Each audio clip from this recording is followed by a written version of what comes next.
What if I told you? One single night changed the fate of millions, and almost no one saw it coming. It was a cold, silent night. The kind of night where even the wind feels like it's holding its breath. The year was 1989.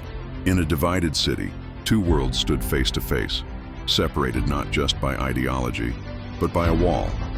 A wall made of concrete, fear, and decades of tension.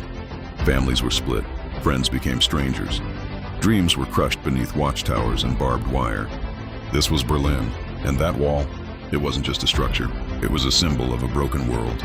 For years, people tried to escape. Some succeeded, many didn't. Every attempt carried risk. Every failure carried consequences. But something was changing.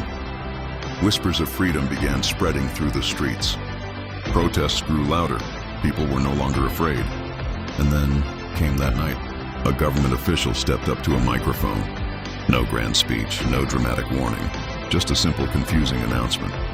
He said that citizens could now cross the border. Immediately. At first, no one believed it. Was it a mistake, a trap, or was it finally over? Thousands of people rushed toward the wall. Guards stood frozen. They had no clear orders. No instructions for this moment. Time seemed to stop. Then suddenly, the gates opened.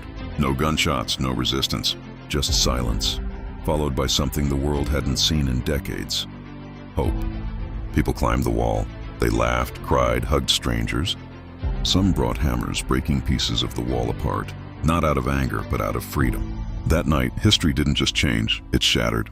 The wall that once divided millions became a memory, a lesson, a reminder that no barrier is stronger than the will of the people. But here's the most powerful part. It didn't happen because of war. It didn't happen because of power.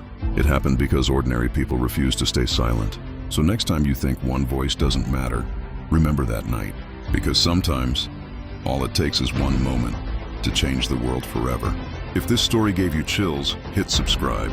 Because history isn't just the past, it's the story of us.